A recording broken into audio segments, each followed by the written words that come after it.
Katanya, semua pekerjaan memang bergantung pada niat di baliknya. Tapi menurut Tio, kalau niat saja bisa mengubah rasa pecel, kok ya rasanya kurang masuk akal? Atau bisa? Bukannya memasak adalah tentang bahan dan takaran. Mungkin seharusnya niat memang ikut ditakar. Lalu Bule Ning bergumam, dalam pecel ini pasti ada rahasianya. 3 hari lalu, Tio baru sampai di Solo dari Jakarta. Mbah Nem baik-baik saja. Paling tidak, Tio pikir begitu. Setelah semalaman menunggu Andri dan anak buahnya untuk memastikan pekerjaan mereka, Tio tiba dengan pesawat paling pagi. Untunglah, Andri dan karyawan-karyawannya bisa memahami. Tio bersyukur punya tim yang baik. Bapak sudah tiba lebih dahulu, langsung dari Surabaya. Sekadar menaruh tas, Tio langsung menuju dapur. Ia menemukan Bule Ning dan 2 ibu-ibu tetangga. Sudah biasa, kalau keluarga Tio berkumpul di sini, Bule akan meminta bantuan tetangga untuk memasak dan beberes. Tio menyalami semuanya. Dapur panas macam oven, kompor gas menyala dengan wajan besar di atasnya. Tiap kali ibu tetangga itu memasukkan sesuatu ke dalamnya, minyak berdesis galak, kemudian lahirlah semacam uap membumbung ke langit-langit. Di saat yang sama, harum berbagai macam rempah dan bumbu bercampur-campur. Mbah Nem di mana, Bule? Sedang tidur di kamarnya. Bule menghela napas sambil tangannya tetap sibuk. Sudah untung bisa tidur. Beberapa hari ini Mbah Nem rewel terus, tidak bisa tidur. Dibawa ke dokter malah menolak. Ndak dokternya saja yang disuruh kemari. Sudah, desah Bule. Malah diusir. Bule sampai ndak enak. Tapi kamu tahulah Mbah Nem seperti apa. Susah. Sudah sakit begitu saja, merasa sehat. Tio mengangguk-angguk. Bapak di mana, Bule? Bapakmu sedang jalan-jalan ke sawah di belakang. Cari inspirasi mungkin? Ia tersenyum. Ditunggu saja, sebentar lagi juga pulang. Ngomong-ngomong, Dewi di mana?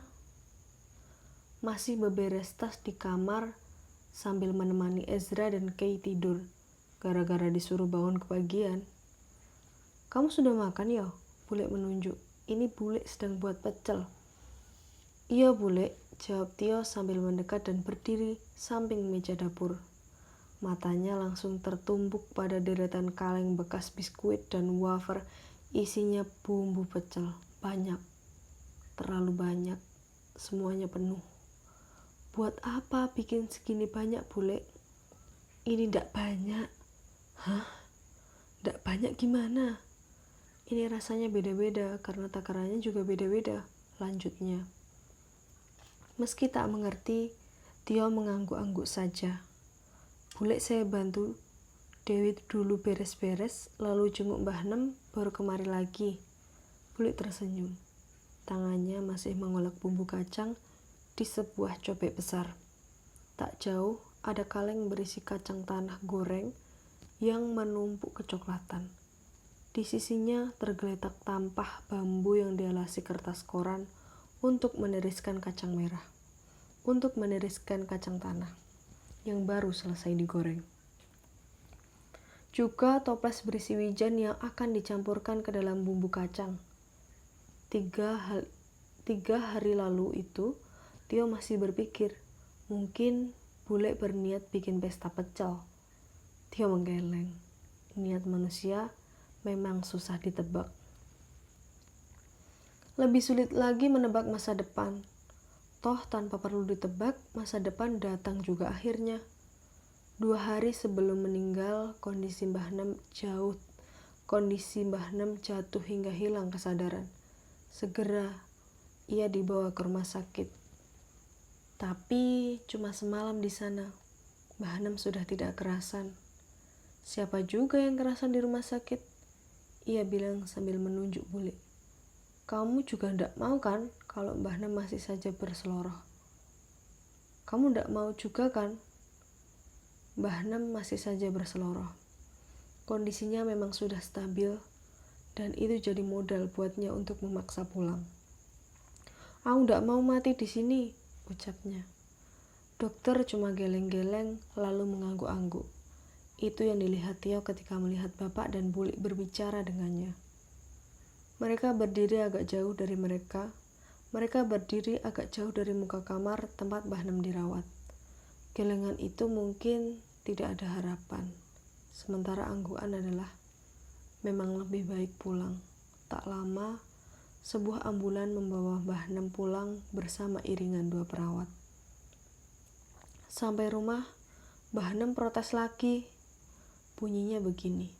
Kowe kabeh arep gawe kamarku dadi rumah sakit po? Waktu itu Mbah Nem melihat kalau peralatan infus dan macam-macam tetap terpasang di tubuhnya. Kali ini kekeras kepalaan Mbah Nem harus menyerah. Sebelumnya Mbah Nem ndak separah ini, keluh Bule ning esok pagi harinya menjelang siang. Tangannya membereskan piring-piring di atas meja makan, menutupnya dengan tudung saji. Mbah Nem masih mau Mbah Nem masih mau dengar kata dokter. Penurut malah. Namun akhir-akhir ini berubah. Makan saja sering tak mau. Tio menengok ke arah kamar Mbah Nem yang tertutup. Dokter yang memeriksa keadaannya baru saja pulang. Entah karena apa, cuma semalam selang infus itu dipasang. Pagi ini sudah dicabut lagi. Apakah dokter menyerah? Yo, kamu mau bantu Mbah Nem makan? Ucap Bule memecah pikiran. Kata dokter barusan, Mbah Nem udah boleh makan. Kamu cucu kesayangannya. Siapa tahu Mbah Nem mau nurut sama kamu. Tio mengangguk sambil menerima mangkuk berisi bubur cair yang sudah dingin. Mungkin Bule sempat memaksa Mbah Nem makan, tapi gagal lagi. Tio berjalan ke depan pintu kamar, diikuti Bule yang kemudian membukanya pelan-pelan. Tio pikir Mbah Nem tidur, tapi ternyata tidak. Mbah Nem sedang merapal doa-doa dalam bahasa Jawa. Tio ragu untuk masuk, namun Bule yang berdiri di sampingnya mendorong pinggangnya. Kenapa jadi macam anak-anak begini? Masuk saja. Mbah Nem sedang berdoa, Bule. Kalau kamu ndak masuk, Mbah Nem ndak akan berhenti berdoa yo. Tio masih mendengar bisik-bisik doa yang keluar dari mulut Mbah Nem. Bener, ndak apa-apa, Bule. Bener, tegas Bule ulang. Sejak sakitnya parah, Mbah Nem terus mengulang-ulang doanya. Terdengar suara desis dari dalam. Awet dene Gusti Pangeran ingkang kagungan kraton saha wisesa tuwin kamulyan langgeng salamanipun. Artinya, karena Tuhanlah yang empunya kerajaan dan kuasa dan kemuliaan sampai selama-lamanya. Amin.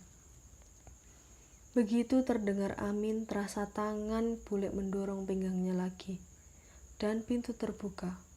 Tampaknya sosok kurus Mbah Nem berbaring di ranjang. Sepertinya ia akan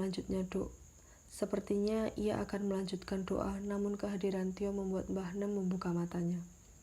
Yo, suaranya lirih, tapi senyumnya mengembang. Tio berjalan mendekat. Mbah, makan dulu.